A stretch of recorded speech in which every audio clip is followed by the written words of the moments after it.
册封仪式结束，我凭一己之力逼迫吴老星认错道歉。三金哥，我下去等你。你放心，我还是那句话，有我在，你绝对不会有事的。冷风，你先别下台。所有人疑惑地看向了台上的沈傲，搞什么飞机？无所谓，就算是沈傲也没办法撼动现在的局面了。之前工作人员失误，没有及时更换新版的台词卡，导致册封仪式的等级出了问题。现在我来更正一下，冷风受封等级为4星战神，封号狼王。4星战神，冷风的受封等级未免高的有些离谱了吧？不过现在更正过来，没有任何意义了。战神级别在蒙家等大家族的眼里没有多大区别。重新册封3金为副总督。当副总督3个字被宣读出来的时候，所有人都如同闷雷炸响一般。怎么可能？以他不足30岁的年龄，怎么可能被封副总督？30岁不到的年龄能受封成为5星战神，这已经足以傲视大夏了。可是你现在告诉我，3金的实际受封等级是副总督，整个大夏的副总督一共才不足100人啊！而在3金之前，年龄最低的副总督已经有56岁了。红龙会会长加副总督加东方第一首富，无论是哪个身份，都足以让顶流大佬奋斗一辈子了。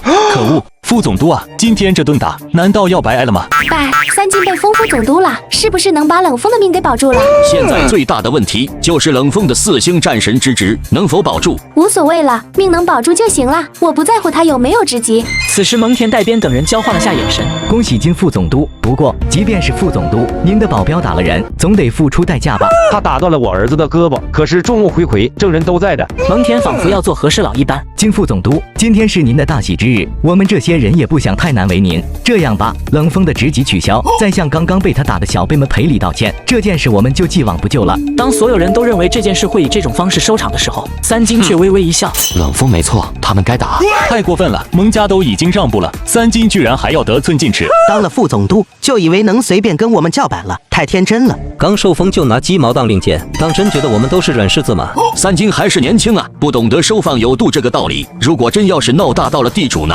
连他自己也会给地主留下一个不好的印象，何必呢？就连沈傲都有些替3金着急了。3金，你先答应蒙恬这些人，等册封仪式之后，我再帮你周旋冷风的事，没必要硬刚到底啊。对就是对，错就是错。我没进这个圈子之前，这种事怎么处理我不管。我既然进来了，那这种扭曲事实的歪风邪气就绝对不能助长。沈傲身躯一颤，我只想到了人情世故，却忽略了大夏的立足之本。地主的眼光当真毒辣，3金当得上这个国士无双。天书星蒙阔叹了口气，他知道到了这一步，恐怕需要自己出面压3金一头了。忽然，一名工作人员慌张地跑了进来，报告中书特使刘培强前来观礼。什么？吴老星们同时站了起来。中书特使，那可是代表着地主的意志。刘特使，您怎么来了？地主派我来给受封者3金送一幅字。说罢，刘培强打开卷轴，只见上面笔走游龙的写着“大夏之幸，百姓之福”。地主大人谬赞了。没有赞，3金先生，您自己出资研发芯片，又收购粮食公司，提高原油产能，让我大夏排名节节攀升，当真称得上是国士无双。刘培强说出这番话后，蒙恬等人全都沉默了。谁能想到刘培强的登场，让3金硬生生把局面扳了回来？蒙家、周家等大家族可谓是输得狼狈不堪啊！龙印激动的老泪纵横。好好哈，被地主亲自派特使来字字撑腰，不愧是无双国士。小玲，你的眼光不错，有冷风这层关系在，以后我龙家将平步青云，直达巅峰。蒙恬等几大家主本以为默不作声，这件事就算完了，然而3金却持字淡漠地看向了蒙恬。蒙家主，你之前说我兄弟应该取消册封，向你儿子赔礼道歉，现在你可敢当众再说一次？蒙恬脸色一僵，一时间竟然不敢反驳。怎么回事？沈傲把之前发生的事情简单的说了一遍，望着刘培强冰冷的目光，蒙恬额头冒出一丝冷汗。金副总督，这件事我们愿意不再追究。呵呵，你们身为大家族的家主，为了所谓的面子、尊严，竟然联合起来，将一名新晋的4星战神逼至绝路，简直就是丧心病狂。以后若是这个圈子里全都是你们这种上梁不正下梁歪的人，大夏还能蒸蒸日上吗？金副总督，你有点过分了吧？任谁都能听出来，蒙恬有些生气了。蒙家主，你知道羞辱副总督是什么罪过吗？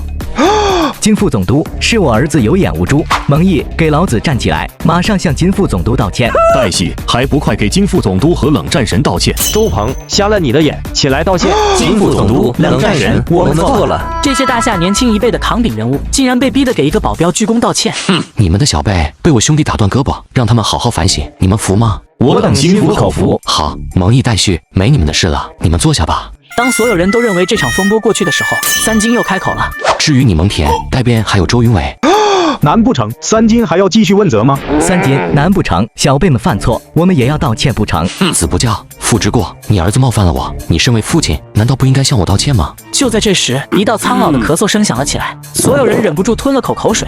来了，蒙家的终极底牌出现了。在三金多咄逼人的情况下，天书星只要强势开口，三金必定没好果子吃。大哥，三金欺人太甚，请您为我为蒙家做主。住口！还不快给金副总督道歉！一句话让全场都有些疑惑。蒙恬内心只剩下一片悲凉。金副总督，我错了。金副总督带编错了。金副总督，我也知错了。几大家主纷纷向三金鞠躬道歉。长兄为父，我与我这幺弟相差年龄太大，自小就跟他一兄一父。金副总督，老夫在这里也向你赔一句不是，此事可否就此了结？让五老星之一的天书星认错道歉，他才27岁而已啊！10年之后，这偌大的大夏恐怕都要任他长袖起舞了吧？任谁都没有想到，在诸多世家的围攻下，三金能凭一己之力悍然踏翻大半个战圈。天书星严重了，今天这事也怪我兄弟下手有点重，就依您，此事就此作罢吧。刘特使，今天这事也不是什么光彩的事，可否别宣扬出去？关于今天发生的事，属于机密，都不许泄露出去，都明白吗？还有金副总督身份的事，属于 SSS 级机密，也绝对不许泄露出去。至此，册封仪式风波结束，最后就剩下三金、冷风与龙家人了。龙家主，你曾说娶你女儿者必须是一星战神，我兄弟冷风应该达到你的要求了吧？达到了，绝对达到了。不对，应该说是我龙家高攀了冷风才对。另外彩礼什么的，我1分钱也不要了，我还要再贴补个10级嫁妆。哎，就这么决定了。龙叔，您答应我跟小云的婚事了？叫什么龙叔啊？咱俩现在是同级，私底下叫我龙哥。这不差辈了吗？回去小云还不得管我叫爸？男人们不都喜欢自己婆娘叫自己爸爸吗？就这么决定了，哈哈。2天后，冷风与龙小云在三金的王府举办了婚礼。都说长兄为父，您虽然不是我亲哥哥，却胜似我的再造父母。说着，冷风狠狠地对三金鞠了一躬。此等恩情，冷风终生莫敢忘记。大喜之日，你要折杀我是不是？赶紧起来招呼客人去。与此同时，帝都郊外的一处大院，商银一脸愁容地跪在地上，在他面前正是五老星之一的天王星西门不平。